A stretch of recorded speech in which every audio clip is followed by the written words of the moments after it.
नमस्कार। विमर्शों में देखे पाए सुने जाते हैं और टीवी जगत में अनिल जी को किसी परिचय के मोहताज नहीं। अनिल जी, फिर से एक बार स्वागत। राकेश भारद्वाज जी हैं, कांग्रेस से, काफी सौम्य और सरल बोलते हैं और तमाम टीवी डिबेट्स में जो चीख चिल्लाहट है उससे अलग अपनी बात पहुंचाते हैं। हमारे साथ मुजफ्फर खान साहब हैं, समाजवादी पार्टी के नेता हैं। तमाम डिबेट्स में आप इनको देखते हैं और जमीन से नीत करने के लिए नाम आता है। डॉक्टर भूषण दीवान हमारे साथ मौजूद हैं, क्योंकि राजनीति की बात है और राजनीतिक चिंतक जो होता है, जो राजनीति को समझता है और पार्टी की पॉलिटिक्स को बेहतर समझता है, तो भूषण दीवान जी राजनीतिक चिंतक हैं और तमाम मीडिया जगत में एक जाना माना नाम है और ऐसे मुद्दों को और सामरिक मुद्दों को भूषण दीवान जी बहुत बेहतर और बढ़िया पकड़ते हैं। आप सभी लोगों का एक बार फिर स्वागत है। सबसे पहले अनिल जी, आप ही के पास आऊंगा और ये जानने की कोशिश करूंगा ये हृदय परिवर्तन कैसे हुआ, कैसे शहजाद जो है आपकी पार्टी को ज्वाइन करता है और ऐसा लगता है जैसे उसने गंगा नहा लिया। जी श्रीकांत जी, सबसे पहली बात तो ये मैं आपसे कहना चाहता हूं कि हमारी पार्टी ने कभी भी मुस्लिमों की विरोधी नहीं रही। हमारी पार्टी जो देश का विरोध करता है, जो देश के खिलाफ बोलता है, उसकी हम विरोधी रहे। और अगर कोई भारतीय जनता पार्टी की नीतियों को मानते हुए भारतीय जनता पार्टी में शामिल होना चाहता है तो उसका हम स्वागत करते हैं।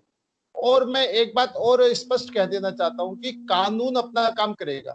कानून के तहत जो भी गलत है उनके खिलाफ एक्शन होगा, उनके खिलाफ कार्रवाई होगी।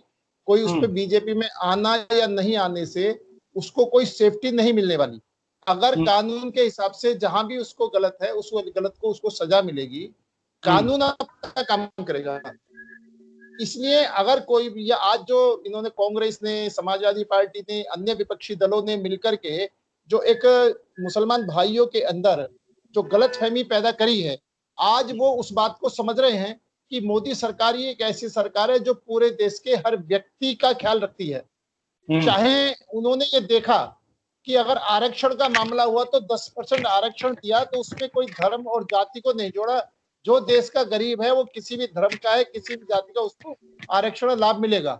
गैस सिलेंडर देना है तो ये सोचा कि गैस सिलेंडर हमें देना है तो हमें हर उस गरीब के घर में चूल्हा जलना चाहिए, चाहे वो हिंदू है, चाहे मुस्लिम है, चाहे सिख है, चाहे ईसाई है, किसी भी जाति का है, किसी भी धर्म का है। हर गरीब से गरीब व्यक्ति पर हमारी योजनाओं का लाभ पहुंचे, इस बात को ध्यान में करते हुए ये सरकार चल रही है। चाहे जनधन योजना के तहत बैंकों में खाते खुलवाने का मामला है, तो आज हमारे मुस्लिम भाइयों ने ये देखा कि निश्चित तौर पर भारतीय जनता पार्टी का भय दिखा करके ये लोग सत्ता में रहना चाहते हैं, मुस्लिम भाइयों के लिए कुछ करना नहीं चाहते। भारतीय जनता पार्टी एक ऐसी पार्टी है जो सभी धर्मों को, सभी समाज को, सभी जाति को लेकर के आगे चल रही है। अनिल भाई, ये सर्जिल इमाम और सफूरा असगर भी आपकी पार्टी में शामिल होने की होड़ में है, मैंने सुना है। और खबरें तो ये आ रही है कि इमरान खान पाकिस्तानी प्रधानमंत्री और चाइना के जो राष्ट्रपति है शी जिनपिंग भी बीजेपी में शामिल होना चाह रहे हैं। क्या क्लीन चिट मिल जाएगी दोनों लोगों को? और सर्जिल इमाम और सफूरा असगर इनको भी मिल जाएगी? ये बीजेपी मिस कॉल शामिल करवाएगी? सर नहीं श्रीकांत जी, मैंने एक बात आपको स्टार्टिंग में कहा है कि कानून ने अपना काम करना है। जो देश विरोधी है वो देश विरोधी के खिलाफ जो भी एक्शन है वो होगा, लेकिन इसका मतलब हम सभी मुसलमानों के खिलाफ नहीं है। हम आतंकवाद के खिलाफ हैं, मुस्लिम भाइयों के खिलाफ नहीं है। हम निश्चित तौर पर एक एक हमारा जो काम है वो देश को जोड़ने के लिए, देश को तोड़ने के लिए नहीं है। लेकिन इसके साथ साथ हम ये भी सख्ती से पालन करते हैं कि हमारे देश के अंदर संविधान लागू हो, संविधान के अनुसार सरकार चले, अनुशासन में रहे। इसलिए आज मुस्लिम भाइयों को ये बात समझ में आ रही है कि ये लोग सिर्फ भाजपा का वो डर दिखा करके, भाजपा से दूर रखना चाह रहे हैं। और आज जैसे जैसे मुस्लिम भाई भाजपा से जुड़ते जा रहे हैं तो उनको ये हकीकत दिखाई दे रही कि हमारा विकास इसी पार्टी के साथ जुड़ करके है। हम इसी पार्टी के साथ जुड़ करके अपना विकास कर पाएंगे, इसी की नीतियों के साथ चल करके हम आगे बढ़ पाएंगे। और निश्चित तौर पर अगर कोई भी आदमी ये सोच रहा है और वो बीजेपी ज्वाइन कर रहा है तो उसके लिए स्वागत है, उसके लिए वेलकम है। ठीक है, ठीक है अनिल जी, सौहार्द है। हाँ, सौहार्द। मुझे बताइए, जो लड़के नई शुरुआत है। जम्मू कश्मीर में जो लोग पत्थर फेंकते थे, आपकी सरकार की, आपने कहा बच्चों से गलतियां हो जाती हैं, सभी बच्चों को जेलों में नहीं बंद कर सकते। ये मन बदलाव के लिए या मुख्य धारा से जोड़ने के लिए आप क्या जो जुर्म हुआ है, जो कानून का उल्लंघन हुआ, उस पर भी पानी फेरना चाहते हैं, पर्दा डालना चाहते हैं? जी अनिल जी। श्रीकांत जी, हम बड़ा स्पष्ट है, हमारी पार्टी की पॉलिसी बिल्कुल स्पष्ट है कि जो कानून के खिलाफ काम करेगा उसके खिलाफ कार्रवाई होगी, कितने ही बड़े से बड़ा नेता क्यों ना हो। अभी ये कहते हैं कि जो भाजपा में आता है उसको छुट्टी मिल जाती है। सेंगर उत्तर प्रदेश का एमएलए, उसको जेल हुई है। हमारी सरकार में का एमएलए होने के बाद भी हमने उसको जेल में बंद करा है। अभी ये बात थोड़ी देर पहले कर रहे थे, एक साल शोर शराबा होने के बाद मेरी सुन लो भैया, एक साल तक आपको समझ नहीं आ रही थी पूरा। मुजफ्फर खान जी सुन लो मुजफ्फर खान जी, अभी मेरे राकेश भारद्वाज जी कह रहे थे कि पुलिस पर पत्थरबाजी आम बात है। यानी कि जो पार्टी ये सोच रही है कि पुलिस पर पथराव होना आम बात है, यानी वो पत्थरबाजी का समर्थन कर रही है। सर, आपने इसी टीवी चैनल पर ये वर्ड आपने ही कहे हैं कि पुलिस पर पत्थरबाजी होना आम बात है। यानी जिस पार्टी की ये सोच हो कि हमारे सुरक्षा बलों पर पत्थरबाजी आम बात है, तो ये साबित होता है कि जम्मू एंड कश्मीर के अंदर सुरक्षा बलों पर पत्थरबाजी कांग्रेस करवा रही थी क्या? कांग्रेस का हाथ था क्या उसके अंदर? और अभी ये थोड़ी देर पहले कह रहे थे अजीत पवार के बारे में कि वो बीजेपी में तो सारे दोस्त खत्म हो गए। इसका मतलब वो दोषी है, उस दोषी के साथ आप सरकार चला रहे हैं। आप इस बात पर तो योगी आदित्यनाथ जी के भी वापस हुए थे। सर आप सब अपनी बात कहो, आप अजीत पवार को दोषी मान रहे हैं, उन्होंने खुद ही वापस ले लिए थे अपने केस। ये दोहरापन जो है ना, देश की 135 करोड़ जनता कांग्रेस का ये दोहरापन देख रही है कि वो जो है, जो उसके साथ है वो तो बढ़िया, और जो उसके खिलाफ चला जाए वो महाघटिया। ये कांग्रेस की पॉलिसी, ये पूरी तरीके से सब ये बात समझ चुके हैं। अभी मैं हमारे मुजफ्फर खान भाई जो हैं, मुजफ्फर खान भाई कह रहे थे सीए के, आप तो सीए का समर्थन कर रहे थे। आप जब सीए का समर्थन कर रहे थे कि आप जो है इसके खिलाफ जो भी लोग बैठे हैं उनके खिलाफ उनके साथ खड़े हुए थे, आप शाहीन बाग वालों के साथ खड़े हुए थे, उस टाइम आपकी भाषा कुछ और थी। और अगर हम बिल्कुल खड़े नहीं हुए, हम बिल्कुल खड़े नहीं हुए। अरे सर मुजफ्फर खान जी आप सुन लो मेरा कहने का मतलब ये है, आप राम भक्तों पर गोली चलवाएं, आप राम भक्तों पर गोली चलवाएं, राम भक्तों के निहत्थे लोगों पर गोली चलवाएं, वो आपकी कानून सम्मत बात है। जो निहत्थे लोग हैं, राम भक्त हैं, वो जा रहे हैं और उन पर आप गोली चलाने को कहां तक न्यायोचित कहते हैं? इसलिए, और जनता ने, उत्तर प्रदेश की जनता ने आपको इसी वजह से नकारा है कि मुंह में राम बगल में छुरी करके जब चलते हैं तो निश्चित तौर पर जनता इस बात को समझ रही है। और मैं एक बात और कहना चाहता हूं, कांग्रेस के मेरे साथी राकेश भारद्वाज बैठे, विश्वनाथ प्रताप सिंह की सरकार के अंदर गोस्वामी लड़के से मंडल के खिलाफ आपने जो मंडलों, आप जो कहते हो कि जो हमारे दलित समाज के लोग हैं, जो अनुसूचित समाज के लोग हैं, उनके खिलाफ आप खड़े के समर्थन की बात करते हो। आपने गोस्वामी को खड़ा करा, आपने आग लगाने का प्रबंध करा, और उसके बाद में आपने इतना बड़ा आंदोलन खड़ा करा, वो किसके? जो एससी एसटी के लोग हैं, उन दलित लोगों के खिलाफ। और आप जब ये जनता ने ये देख लिया कि कांग्रेस जो है, देखने के लिए तो बात तो करती है दलितों की, बात करती है मुसलमानों की, और निश्चित तौर पर ना ये दलितों की है ना ये मुसलमानों की है, और ये जो है डबल रोल जो खेलती है, वो डबल रोल ये खुद करते हैं और दूसरों पर आरोप लगाते हैं कि भाई तुम जो है कि ये डबल रोल अदा कर रहे हो। तो निश्चित तौर पर, और मैं बिल्कुल डॉक्टर भूषण जी की बात से सहमत हूं कि इनका जो स्टेटमेंट है वो सिर्फ मेरा वोट बैंक कैसे सुरक्षित रहे, मैं वोट बैंक कैसे प्राप्त करूं, मैं सरकार का विरोध करूं, सही बात का भी गलत बात का भी, हर बात का विरोध करने की जो इनकी नेचर पड़ गई है, अपना वोट बैंक सेव करने की नेचर पड़ गई है, उसका इनको खमियाजा उठा रहे हैं। और जनता ये बात देख रही है कि भारतीय जनता पार्टी एक ऐसी सरकार है, पार्टी है जो सबको साथ लेकर चल रही है, और निश्चित तौर पर वो आतंकवादियों को नहीं बख्शेगी, वो भ्रष्टाचारियों को नहीं बख्शेगी। जो भ्रष्टाचार करेंगे, जो आतंकवाद करेंगे, हम उनको बख्शने वाले नहीं है। जो जेएनयू के आतंकवादी कब पकड़े जाएंगे? मेरा सवाल मुख्य धारा में शामिल होकर गोयल साहब, इंस्पेक्टर सुबोध कुमार के हत्यारे आतंकी कब पकड़े जाएंगे?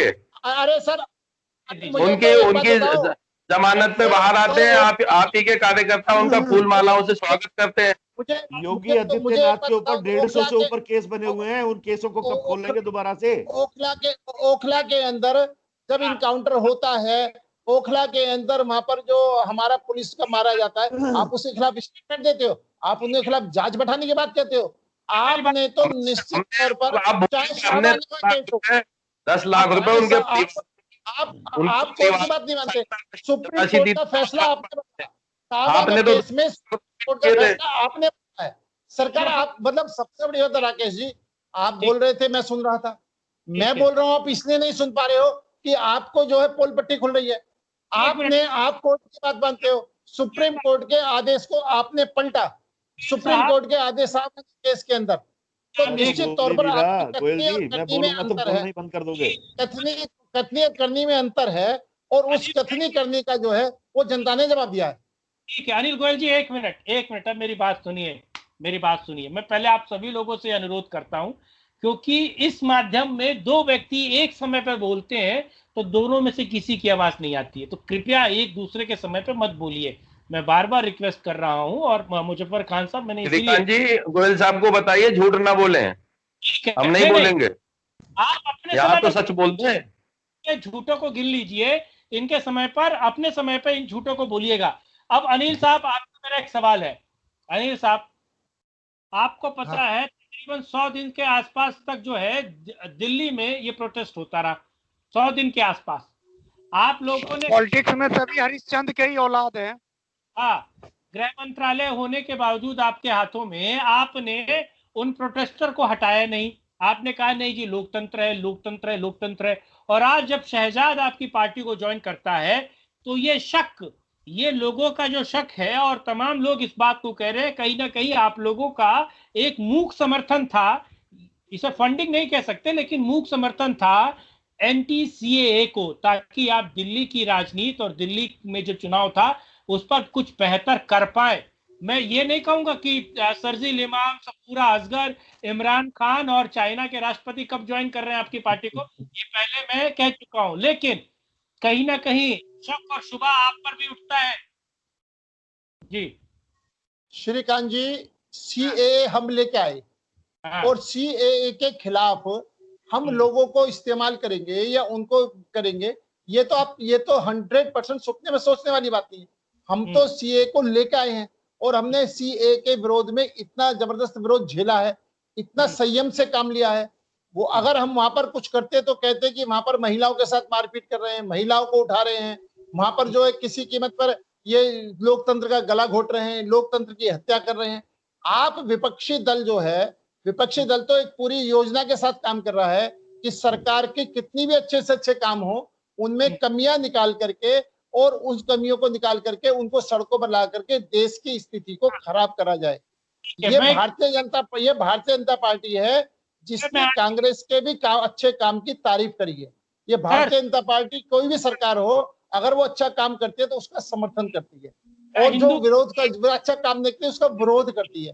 हम विरोध करने में भी पीछे नहीं रहते, और सही काम का समर्थन करने में भी पीछे नहीं रहते।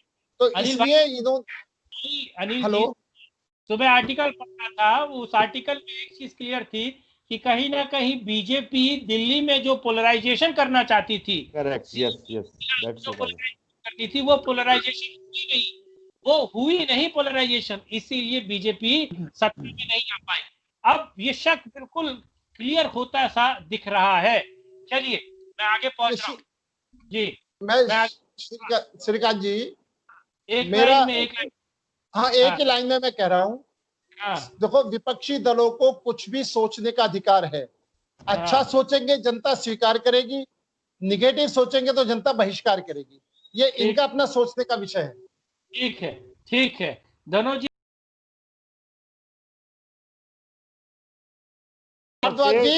भारद्वाज जी प्रवासी मजदूर, भारद्वाज जी मेरा एक विषय है, मैं एक बात सिर्फ एक बात आपसे बोलना चाहता हूँ भाई, जो भी प्रवासी थे वो हिंदुस्तानी थे, कोई बीजेपी का नहीं था, कोई कांग्रेस का नहीं था। आप कम से कम कोरोना काल के अंदर जो अभी आप कहते हैं, अरे आपने कहीं भाजपा वाले होंगे, आपने कहीं भाजपा वाले होंगे, इसलिए मेरा और दूसरी बात ये है, अब मेरी मैं एक बात और सुन लो, आप जो बात ये सारी कह रहे हैं भाजपा कहते, सर आपने भी बोला है, सर आपने बोला है, जब भी मैंने विषय सामने रखा है। दूसरा, आप राजस्थान, पंजाब, वहां के हाल की चर्चा कर लो ना एक बार, कि वहां तो आपकी सरकारें हैं। अजीत पवार महाराष्ट्र के अंदर कोरोना इस टाइम जो है सबसे नंबर 1 पे जा रहा है, उसकी तो चर्चा कर लो। अरे कुछ करके दिखाओगे, जनता जब स्वीकार करेगी। अगर कुछ करके दिखाओगे तो जनता स्वीकार करेगी, कुछ करके नहीं दिखाओगे तो जनता स्वीकार नहीं करेगी। अपने टाइम पे बोलिएगा। गोयल साहब मेरी बात सुन लीजिए ना, ये कोरोना काल जो चल रहा है, इस कोरोना काल के अंदर आप लोग कर क्या रहे हैं? 8,840 करोड़ रुपए का विमान खरीद करके लेकर के आ रहे हैं, जहां लोगों को खाने के लिए लाले पड़े हुए हैं। 500 रुपए एक दिन के अंदर कमाने के लाले पड़ रहे हैं।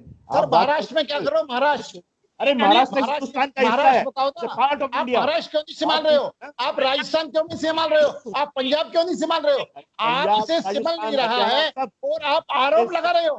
अरे आपको तो निश्चित तौर पर शर्म आनी चाहिए कि हिंदुस्तान के महाराष्ट्र के ऊपर तो आपकी सरकार होते साथ ये हाल हो रहा है। देश के प्रधानमंत्री की जिम्मेदारी बनती है कि वो हर एक आदमी की जिम्मेदारी। महाराष्ट्र के मुख्यमंत्री आप होना, महाराष्ट्र में क्या हो रहा है, पंजाब में क्या हो रहा है, राजस्थान में क्या हो रहा है? आप जो है राजस्थान सरकार, राजस्थान में लोग कोरोना से पीड़ित हैं और आपके एमपी, आपकी सरकार जो है होटलों के अंदर बैठी है, तो होटल के अंदर बैठ कर कैसे सुना रही है? अरे भैया कब तक झाकू। ठीक, अनिल भाई से पूछूंगा। ठीक है अनिल जी, क्योंकि मेरे पास समय कम है, आपके पास केवल 20 सेकंड है, 20 सेकंड में अपनी बात पूरी करें। श्रीकांत जी, मैं 2-3 बात कहना चाहता हूं। हमारे राकेश भारद्वाज जी कह रहे थे कि इन्होंने जो है कोरोना काल के अंदर जहां विपक्षी पार्टी की सरकार है वहां का समर्थन करना चाहिए। हमने दिल्ली के अंदर आम आदमी की पार्टी सरकार को कोरोना को कंट्रोल करके दिखाया। कोई भी सरकार हमने पूरे हिंदुस्तान के हर स्टेट को जो मदद चाहिए थी वो पूरी मदद करी है। अगर स्टेट गवर्नमेंट अपने काम में फेल है तो उसको दिल्ली को सरकार के ऊपर, केंद्र सरकार के ऊपर आरोप ना लगाए। दूसरा, मेरे जो हमारे ये भाई हैं अपने मुजफ्फर खान जी हैं, मेरा उनसे और ये सीधा कि आप आज ही भी बता दें कि आप सीएए का समर्थन कर रहे हैं या सीएए का विरोध कर रहे हैं।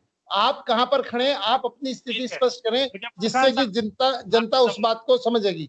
जहां तक शहजाद का मामला है, शहजाद अली सैकड़ों कार्यकर्ताओं के साथ, सैकड़ों मुस्लिम भाइयों के साथ, बहनों के साथ, उसमें डॉक्टर भी हैं, आम आदमी पार्टी कार्यकर्ता भी हैं, उनको लेकर के उन्होंने शामिल हुए। निश्चित तौर पर उनको भाजपा में अपना भविष्य दिखाई दे रहा है।